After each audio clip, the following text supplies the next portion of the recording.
Welcome to Tripura Info News Update. A very warm welcome to all of you gathered here today for a truly special occasion, the 70th Foundation Day of the Agartala Deed Writers Association. To mark this significant milestone, a noble initiative has been taken, a blood donation camp, organized with the spirit of service and humanity. We are deeply honored to have amidst us the Honorable Chief Minister of Tripura, Professor Dr. Manik Saha, whose presence adds grace and encouragement to this event.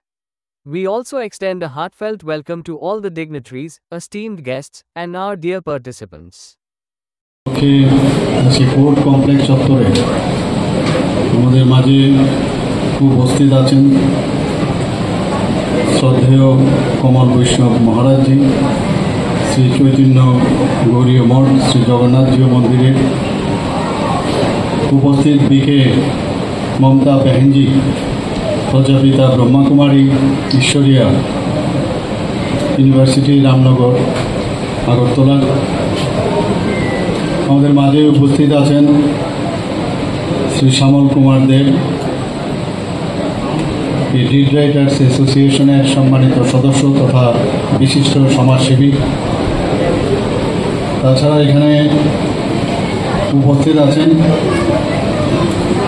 Shri Pradip Kumar Pal, secretary Agartala did writers অ্যাসোসিয়েশনের, Shri Ranjit Kumar Das, sub registrar সদর, এবং আমাদের মাঝে ward number 34-এর যিনি corporator মহোদয়া আছেন শ্রীমতী জাহ্নবী দাস চৌধুরী, এবং অ্যাসোসিয়েশনের যারা অন্যান্য সদস্যরা আছেন এবং বিশিষ্ট ব্যক্তিবর্গ এবং সাংবাদিক বন্ধুরা। 70তম প্রতিষ্ঠা দিবস অর্থ হচ্ছে আপনাদের 70 বছর পূর্ণ হয়েছে এই অ্যাসোসিয়েশন। লম্বা সময় এই অ্যাসোসিয়েশনের বহু যারা সদস্য আছেন তাদের সাথে আমার পূর্ব পরিচয়ও রয়েছে।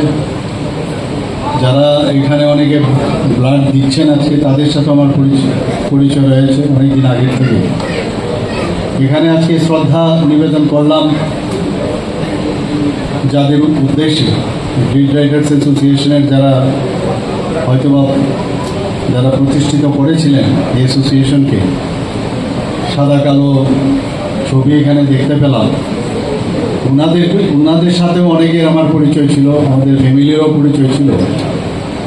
এখন রঙিন ছবিও দেখতে পাচ্ছি এখানে, তাদের সাথেও পরিচয় ছিল টু সাম এক্সটেন্ট। আপনারা এই অ্যাসোসিয়েশনের সাধারণ মানুষের জন্য যে কাজ করছেন,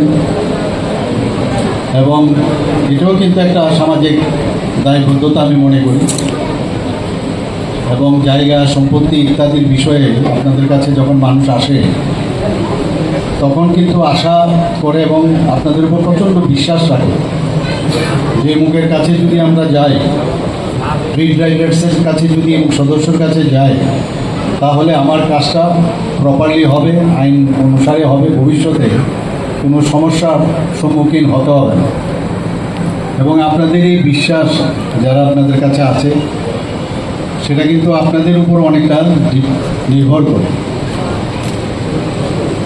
এর মধ্যেও কিন্তু এই ডিড রাইটার্সের যে কাজটা সেটার কিন্তু অনেক টেকনিক্যাল বিষয় আছে, যেগুলো যারা পুরনো যারা আছে এবং পুরনো যারা কাগজপত্র তৈরি করেছে জায়গা সম্পত্তি, তারা কিন্তু এত সুন্দরভাবে ওনাদের কাজটা করেছে যে এখনও যদি পৃষ্ঠা যদি উল্টানো যায় দেখা যাবে অনেক কিছু শেখার আছে আপনাদের। এত সুন্দরভাবেও এত ধারা ইত্যাদি রেখে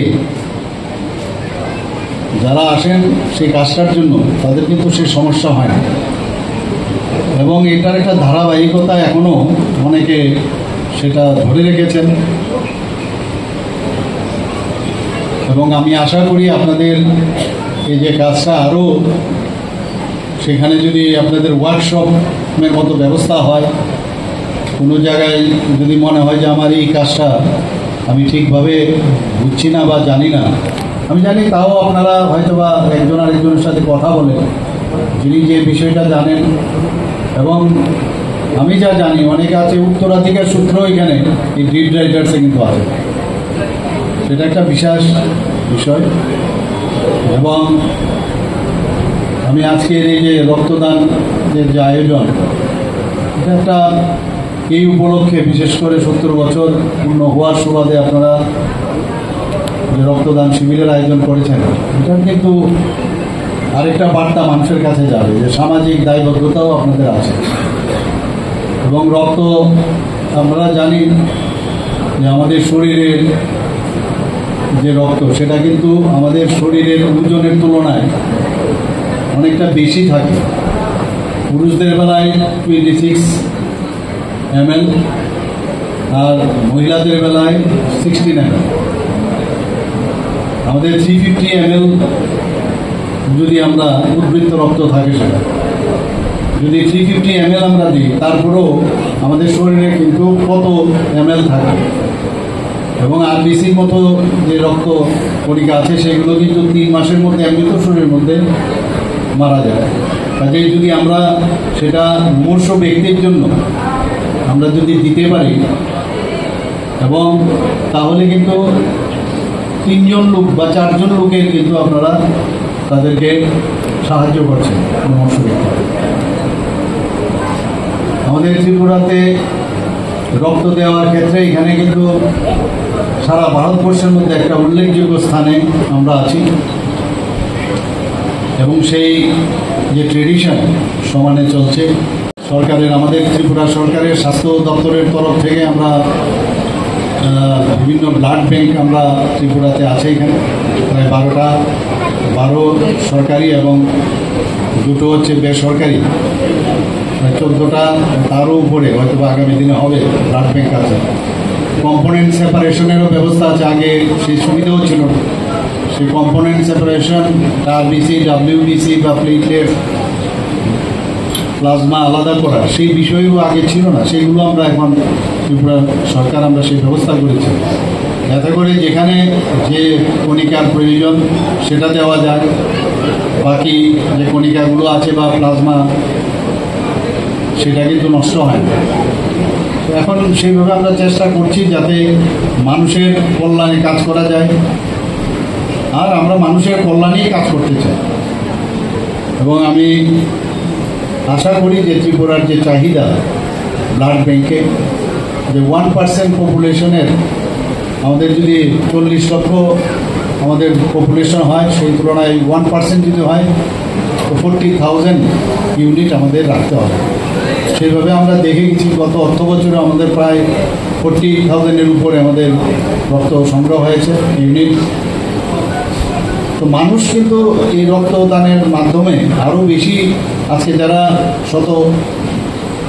প্রণোদিত হয়ে স্বতঃস্ফূর্ত হয়ে ব্লাড ডোনেশন করেছেন, তাদেরকে আমি ধন্যবাদ দেব।